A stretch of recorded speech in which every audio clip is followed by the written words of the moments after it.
We are live right now with organizers from Knoxville Service Industry United. We are going to talk about what it looks like out there in the service industry, what the thoughts are from people that are in the service industry, as Governor Lee and Mayor Jacobs and Mayor Kincannon are looking at opening up the city, the county, and the state, even under the COVID pandemic that we're under. So welcome everyone that's out there with us on Facebook and Twitter and YouTube and Daily Motion. If you all have any questions, my name is Matthew Park. I am running for the Tennessee State House here out of District 15. If you have any questions, please comment wherever you're watching this at, Facebook or Twitter or YouTube or Daily Motion or whatever it is. And we'll ask those questions here of the organizers. So ladies, welcome. If you don't mind just introducing yourselves and tell us what the organization that you're forming is all about and why you're here. Yeah, absolutely. I'm Jade. I'm Sandy. And this is my mom. So we're a mom and daughter team. I'm going to kind of let mom get started because this really was her brainchild. I'm more of the writer of the family. So I started thinking about when they started calling us back to work, and I was highly disappointed in our local mayor and county mayor for having even more lax guidelines than even the state guidelines for returning to work. Jade and I have both been in the service industry off and on since we were youngins. I think we both kind of started in the service industry as teens, and we've always floated back. It's an industry that we love and support. It's a kind of the island of misfits, and we find a lot of kindred souls there. But the guidelines that we kind of find unacceptable is even with the Tennessee, the federal guidelines, or not federal, the state guidelines. It is literally impossible in a restaurant to stay 6 feet apart. People cannot eat with a face mask on.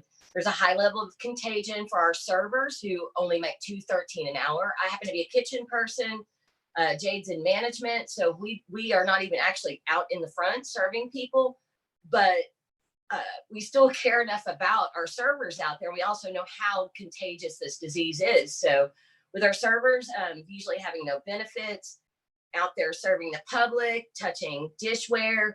If anyone's ever worked in a kitchen or a restaurant, a dish pit or dish room there's no way that you are ever not right on top of each other, and you will have servers coming in with dirty dishes and bumping into each other. And that's why restaurants have all these codes like behind you, excuse me, this, that, to your left, corner, all that, because we are constantly running into each other. So yeah, I mean, I think something that really got us talking was, have you ever in your life, and I mean, I'm now 13 years in the service industry. I've been doing this since I was a teenager, and I've never worked anywhere where in any kitchen your staff could stand 6 feet apart and work their stations.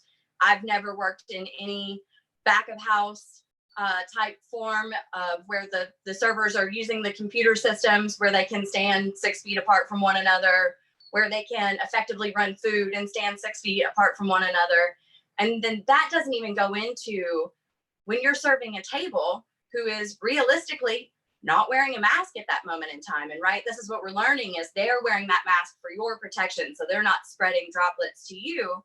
And you're that server and you're serving that table, you're taking a pretty big risk there. And so really the questions here are, how do we do this in the most safe and effective possible ways that we can? And we love this industry. I mean, it is really, I often say, this is my life's blood. It is not just my friends, it's my family. I mean, this is what we do and what we love. And I think that's where kind of the passion for starting these things and trying to figure out the best way to go about things right now comes from. It's just how deeply we love and care for the people that we work with and the team members that we see every day. And for our guests, how do we keep each other safe right now?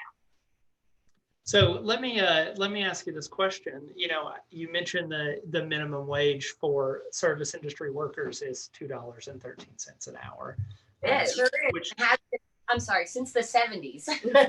Yeah. So, and I just want to remind everyone, and I'll drop the link to what I'm about to say into the comments, but I just want to remind everyone watching that according to the MIT data, the living wage in Knoxville is for a single person with no children is $10.54 an hour. So just a quick reminder of that.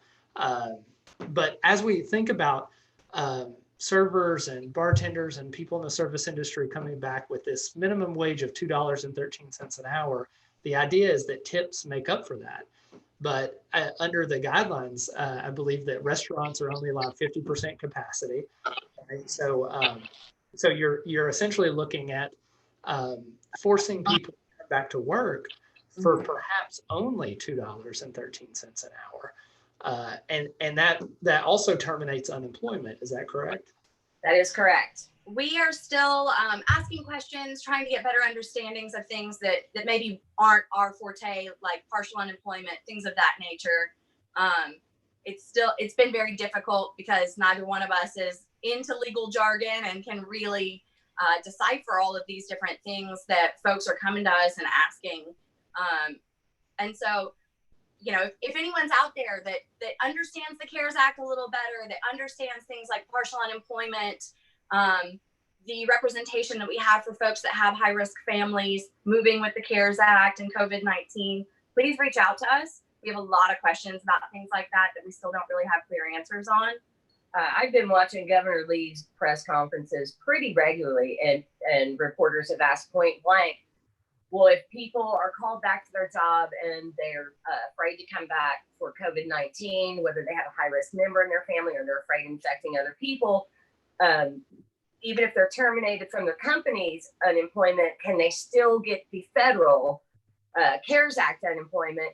And there's yet to be a straight answer. They just he passes it off to another guy that's with the labor and workforce, and he never answers. So there's a ton of people across Tennessee that want to know that answer. And I feel like that should be answered right now. Yeah, absolutely. And certainly we shouldn't start opening things up without clear answers to how these things are going to happen, right? Because the question is right now, if you go back to work this week, then is the assistance that you have or are still waiting on. That's another thing, is that there are a lot of people that applied for unemployment that haven't gotten their first check for unemployment because of so many technical issues at the state and so many issues of them waiting so long. I mean, there are a ton of issues there. So my other question is if you're still waiting on that and all of a sudden you're forced to go back to work, are you going to get that back payment, right? Agree. Yeah. Yeah. So looking at this and looking at what you all know, and I know you said that you're still trying to figure these things out, but what do you think is the appropriate course of action for this week? Do you think it is we shouldn't be opening this week? Do you think we need to go ahead and push this out at least 2 weeks? The simple answer to that is yes. Yes. We feel very strongly that opening right now is very premature. Two of our biggest concerns or demands or asks that we've kind of formulated here are, we want to see that CDC guideline of that 14-day consecutive decrease in this state. Because we all know that once things start to open up and folks start traveling and they're going to Sevierville and then they're going back to Nashville, things are moving. People are bringing things, they're taking things. We don't know kind of how that's going to affect all these different workforces. Beyond that, we really are asking for these clear, concise safety plans to be there before we bring staff into a building and have no idea what to really guide them and tell them. And, you know, why wouldn't it make sense as establishments for us to come up with like concise, clear safety plans that we then have a class or a meeting for all staff where everyone's on the same page, where the governor has approved it or the mayor has approved it and said, absolutely, these places are safe and they're ready to go. They're prepared. And those are the kinds of things that we're really looking into and asking for before we just open the floodgates. Restaurants are already checked fairly often by the health department. It's always a random check, and you better have everything right because they will post your score publicly, and that definitely can drive a business down. With even just everything we have now, that doesn't include COVID-19. So with COVID-19, we definitely need to look into how that's going to be managed and regulated, and that's really not even a topic we've fully gotten into yet on our list of things. But you know, there's a lot more to be done to stop the spread of an infectious virus. And we absolutely do not feel that we are ready in Knoxville at all. Yeah, and across the state, you know, I've been on part of my actual daily job is I work in the tech industry, so I'm on calls a lot with people in California and Chicago and New York, and you know, every call I've gotten on in the past few days has been like, "What are you all doing down there? Don't you understand that people are still dying? That these rates are still increasing? What are you all doing?" And my answer is, I can only explain it by saying, the people that we have elected are not leading.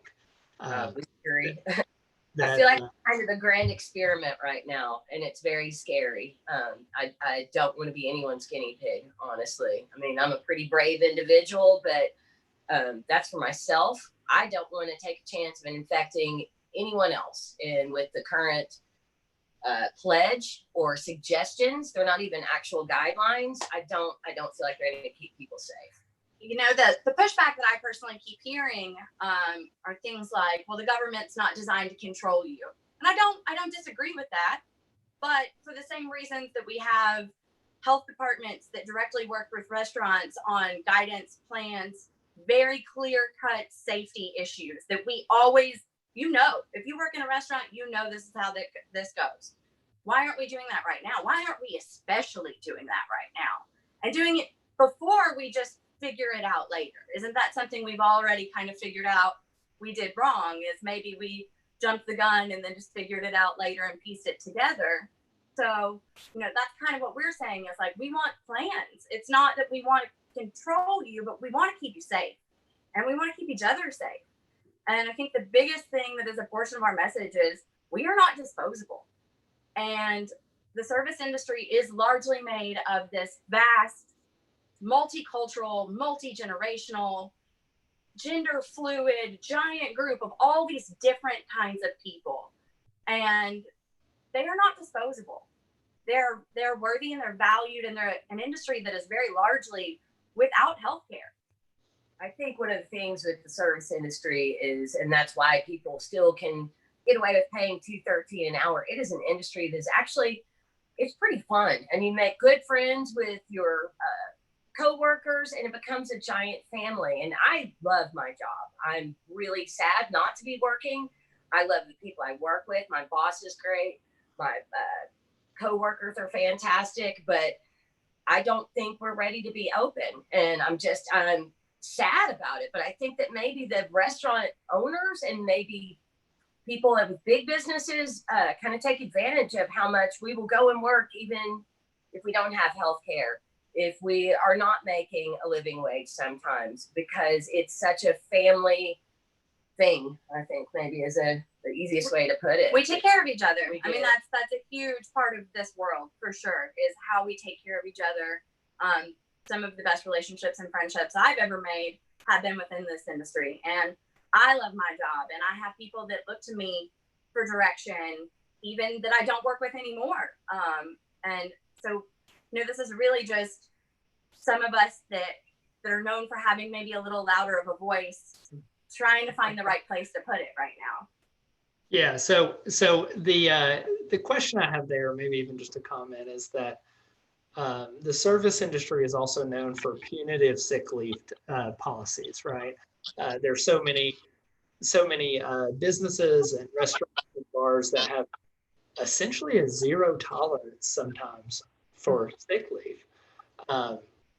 So thinking about that, is there a distrust of, you know, part of the pledge, the Tennessee pledge, was that if you are sick or you feel like you're sick, stay home. But is there a concern that restaurant owners who have chosen to open up as much as they can might look and say, well, even if you're staying home, that's still unacceptable because this is how we've treated in the past. So kind of the way I view that, my concern comes from a slightly different place. I don't want to put blame on restaurant owners, restaurateurs, and say that they're going to force these people. I think these are crazy times and everybody knows that. And I think the understanding that I've seen for the most part has really been really lovely and even way more lax than what you mostly see as far as sick policy and things like that go in restaurants. My concern falls mainly in how I have watched the people that I've worked with, worked under, worked over in all of these different directions throughout the years, and how they don't call out sick. My own friends have said to me, well, I've never called out of a shift before. And it's this mentality of, I don't want to put my friends at a burden. And if I'm not there, then, well, I'm doing something that's going to be harder on them tonight, or something of that or, we really culturally in this kind of area where that most of your friends don't have health care, most of your workers don't have health care. They're not going to go to the doctor. You watch people literally talk themselves out of the fact that they're sick or they're not sick. You watch folks literally be like, well, I woke up with a cough and a sore throat today, but I'm not sick.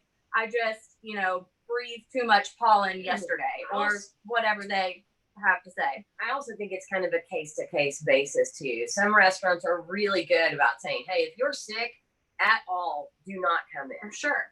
They're very strict about it, and they're very good about it. And I have had other restaurants be like, you better be dying before you don't come in. So it can be either or. And so yes, with something as scary as COVID-19, it's a little bit scary. And just I know at certain places they would certainly be like, you got a temperature, your coffee, and I'll stay home. I don't know about other places. So that is something to think about. We certainly can't speak for everyone. I think my concern is more based on this behavior that we've kind of built culturally of people saying, well, I'm not sick, or I'm not that sick.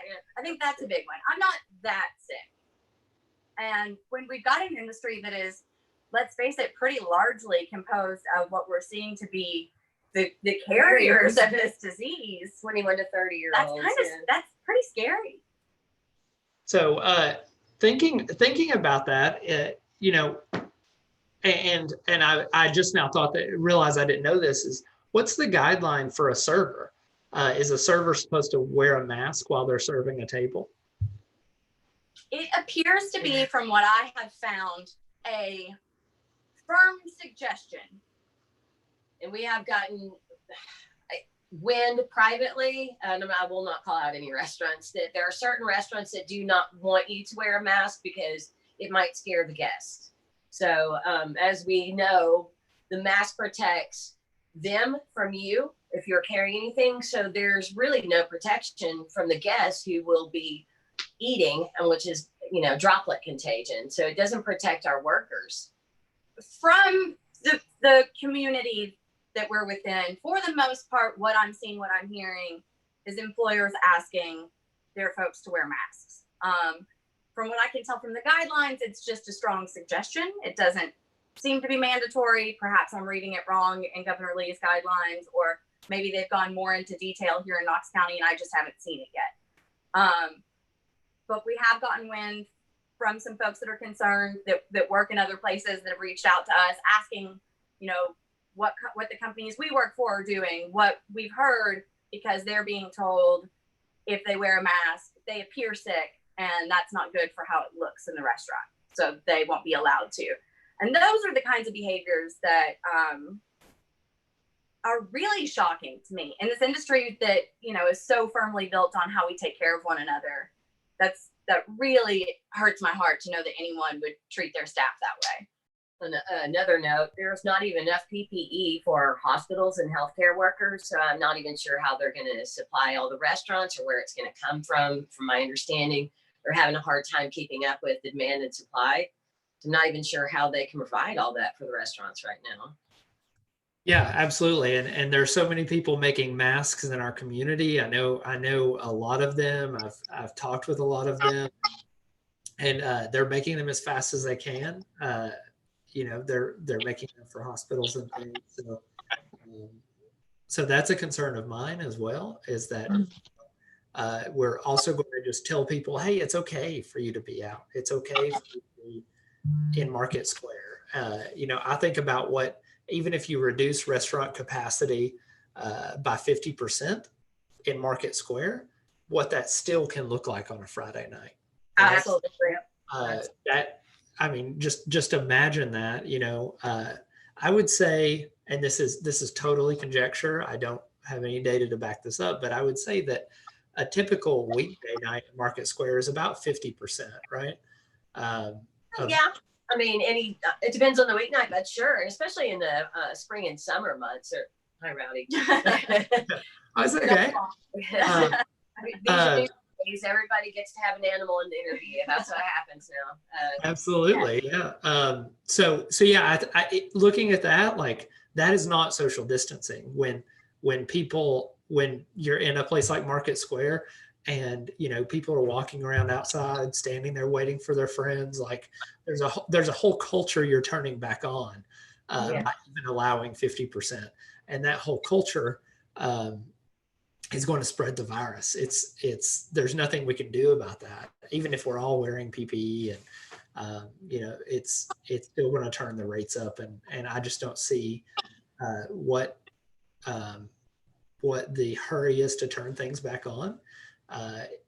It seems like there's more of a hurry to reopen things than there is to take care of people and say, look, there are people that are out of work. We need to take care of them for sure. We need to pass some legislation to get unemployment to them faster, more unemployment, and to help businesses and workers. But instead, there's just this sort of obsession with opening the economy as quick as possible. We do know, we have been keeping a list of local businesses that are waiting to reopen for the safety of their employees and until guidelines are a little more secure. And we're really proud of those people. And we've been kind of passing that around amongst our group, which is now almost at 470 members, like in 2 days. So I think something that's important to point out here is that we understand that there is this immense economic pressure for these business owners, for these restaurants, and they're afraid, and they don't know how they're going to keep paying the bills. And they know that they only have so much time to put this much money into this to be able to get their small business loans forgiven and all this red tape, right? We understand that. We are sensitive to that. And I think it really becomes this very complicated issue of, how do we protect everyone, and where are we failing in these places, and how do we come together to ensure that we care about all of these things? Yeah, and I think that our communities are this beautiful fabric, and the terrible thing right now is if you grab any thread and you follow it, you're going to end up as someone who's hurting, because it's just so widespread. Whether people are business owners or service industry workers or civil workers or what have you, people are hurting at all angles and vectors of this. So that being said, I've seen some of your graphics and things that you've written that we're going to share out after this. But tell us about what I'll call them demands. You may not call them demands, but what are your demands of the government at this point? Pretty specific. It's very wordy. We do have those beautiful graphics that are very, very detailed in exactly what we're asking for. I think, as I already mentioned before, step one is statewide meeting of that CDC guideline of 14 consecutive days and cases going down. That is not some magical numbers that they've twisted to make look like stuff is going down. Real math here, where we're saying this is a 14-day decline, and we know that. Massive testing is, and we know that the testing is very, very scarce here in Tennessee, and I've got plenty of inside information on that. And we've been told repeatedly by some inside folks, and these are not rumors, that there are thousands of tests waiting to be processed, but we're making decisions based on whatever data we have now. And I think we are still testing less than 2% of the population, and that may be wrong. Don't check me on that, but I mean, it's still a small amount. And so until we have massive testing and we kind of understand how fast it actually is spreading here, or how much it is spreading here, that's a big thing before we return and open restaurants. I think to more specifically bring it back to what we are standing for here and what we are really capable of making a message for is what we know. So step one for us is that CDC guideline. Step two is abundant and adequate testing, and even forward to mandatory testing of staff before you're reopening your restaurant. Telling each and every staff member you have to get tested, you have to bring negative results, so that we know we're not walking into a dangerous situation, even right next to each other. Because like we've said multiple times already, there is no distancing 6 foot from all your coworkers. It's not going to happen. We're asking for something, if someone does happen to contract COVID-19 in your establishment, what happens? There's zero guidelines on that right now. Do you close down for a certain amount of time and wait to see if other people contract it? There's nothing like that right now. So we're asking for clear safety plans. That safety plan includes how you're going to safely reopen, how you're going to guide your staff, what you're going to do to sit that staff down, whether it be a class, a meeting, to let them know this is exactly how we move forward. And we ask that happens before each establishment opens. And then from there, part of that safety plan being, what is the contingency plan if we find out a staff member has COVID-19? Do we shut down, test everyone? Are we shut down for 2 weeks? Are we shut down until we can test everyone and make sure that they're not positive? Are we calling in some sort of crew to do really deep cleans before we reopen? Things of that nature. We definitely would like to see better wages for our families. We just, especially the servers and the bartenders that make less than minimum wage. Yes, they get tipped, but as you mentioned, with a different capacity and harder economic times, they may not even make minimum wage with $2.13 an hour plus tips. So that's, and our minimum wage, even $7.25 an hour, is not a livable wage either. So one of our bullet points is asking staff to come back first on a voluntary basis. Who's comfortable with coming back and starting? Who feels like whether they don't have a family member at risk at home, or they don't have small children, or they just maybe feel a little bit more comfortable than some of us do, letting those folks go back to work first. Having protection for those who do have high-risk family members at home, to where they can still receive their benefits and not be dragged back to work, where they're having to do something like send a family member away to live in a different house so they go back and forth to work. We're asking for hazard pay for folks that are ready to go back to work, that are saying, okay, we'll go in right now, but can you pay us a little bit more per hour just to guarantee, some sort of incentive for these folks that are signing up to, for lack of a better term, hit the front lines first. Yeah. So I think that